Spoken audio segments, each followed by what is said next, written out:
Bonjour, je vous parle des babys aujourd'hui. Je veux vous le vulgariser, le pourquoi nous avons des bébés aux besoins intenses. Alors, je suis Lise Larouche, physiothérapeute en pédiatrie et aussi membre de Enfants Mode d'emploi, un super organisme qui nous explique le développement affectif des enfants et aussi notre fonctionnement affectif.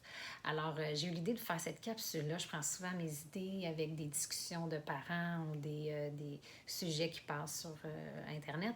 Puis, c'est dans un groupe Facebook que je fais partie pour les parents qui ont ou qui ont eu des babys. Et c'est un super groupe qu'on a la chance de partager ce qu'on vit, de se plaindre, ça fait du bien. Puis tout le monde a une super écoute, beaucoup d'accueil, pas de jugement. Alors c'est vraiment un beau groupe.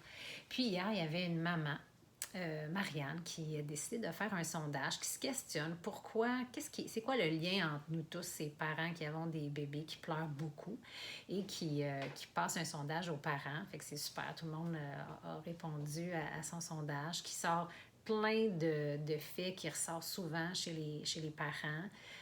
Donc, au niveau de l'accouchement, de la naissance, de notre passé aussi, de certaines blessures, s'il y a des diagnostics, en tout cas, plein de choses. Puis, ça m'a donné le goût ça m'a parlé parce que moi, évidemment, étant un peu dans le domaine du développement, puis ayant eu un enfant à besoins intenses, j'ai longtemps cherché les réponses et je suis contente aujourd'hui de pouvoir très bien le comprendre, enfin, ce qui se passe en général, et de pouvoir le vulgariser et l'expliquer aux parents. Alors, ça m'a donné l'idée de faire cette capsule. Alors, pour vous expliquer, j'ai besoin de sortir mon cerveau puis vous montrer un petit peu comment se fait le développement.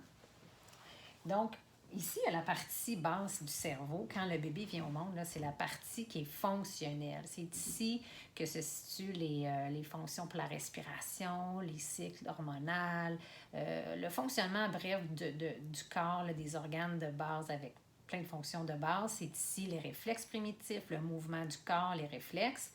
Puis après ça, on a la partie ici centrale qui est tout le cerveau inconscient, aussi cerveau émotionnel, qui réagit au stress de l'environnement, qui nous dit quand ça va pas, qu'on n'est pas en sécurité. Il y a les hormones de stress qui sont libérées par cette partie-là. Puis la troisième partie, qui est tout le tour, le cortex, on n'en parlera pas trop parce que chez le bébé, c'est pas très connecté à cet âge-là. Donc, ce qui arrive, c'est que ici, on va mettre de l'emphase parce que si ici, ça fonctionne bien, puis que si ça fonctionne pas pire, ben on va avoir un bébé qui va bien maturer, qui va bien réagir à son environnement, qui ne devrait pas trop pleurer. En fait, il va pleurer si c'est nécessaire, c'est sûr, puis c'est normal, mais il va être capable de plus s'auto-régulariser. Alors ici, là, c'est pas compliqué, c'est si on a un système nerveux qui mature quand même assez bien, ben on va voir aussi une belle gestion après ça là, au niveau du stress, des émotions. Mais par exemple, si on a un système nerveux qui a des lacunes, notamment par exemple tous les enfants qui ont des syndromes ou la paralysie cérébrale, on le sait que le système nerveux ne se développe pas bien. Alors, ben c'est cette raison-là pourquoi l'enfant aussi vit beaucoup d'émotions et pleure beaucoup parce que le système nerveux va pas bien. Alors, ça l'empêche d'être en sécurité puis de bien s'épanouir, de bien vivre épanoui dans son corps.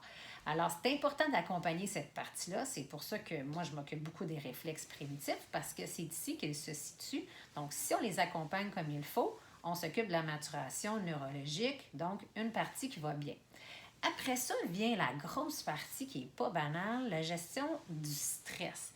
Parce que dans le fond, le bébé besoin intense, il pleure, il montre des signes d'inconfort et d'insécurité. C'est tout simplement ça.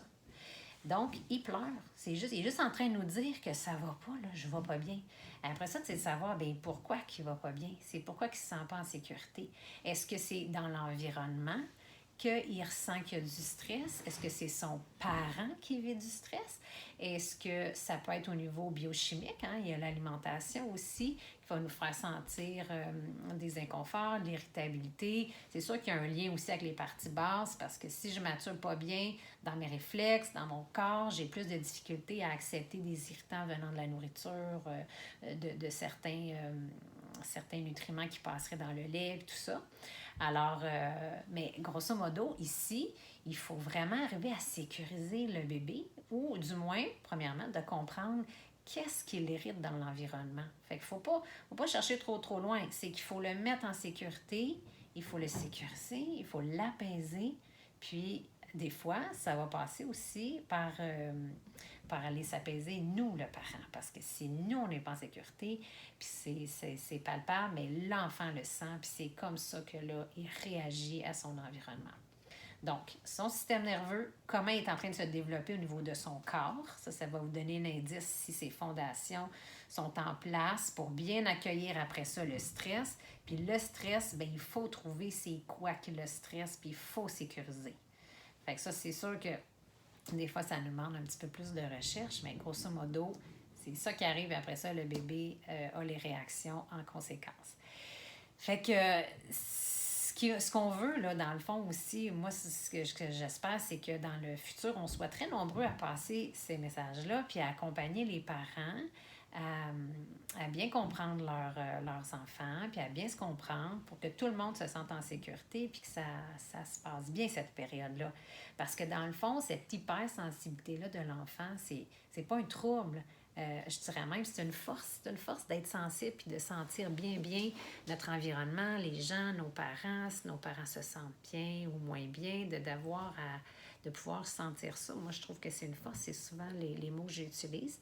Mais c'est sûr qu'il faut être capable de les accompagner. Alors, faites-vous accompagner de professionnels qui connaissent ça, puis qui sont à l'aise avec les pleurs de bébé, qui sont juste des signes d'inconfort. Et vous allez voir que les enfants, là, ces enfants-là ont une grande force, puis ils sont là pour nous en apprendre. Ils sont venus nous donner des messages, nous faire apprendre des choses sur nous-mêmes, sur la vie aussi, qui est en train d'être très stimulante. Fait que c'est pour ça que ces bébés-là ont des réactions très fortes. C'est parce qu'ils viennent au monde dans un environnement qui a beaucoup de stimulation. Fait que c'est un petit peu normal, mais ils vont s'adapter. Ils vont s'adapter, puis nous, notre rôle, c'est de les aider à s'adapter. Donc, adaptons-nous, aidons-les à s'adapter, puis vous allez voir, là, vos bébés vont très bien vieillir en santé et avoir des grandes forces plus tard. Alors, belle capsule sur les babys. J'espère que ça vous a un petit peu guidé. Et sinon, posez-moi vos questions. Ça va me faire plaisir de répondre et de vous guider pour comment sécuriser vos petits babys. Merci.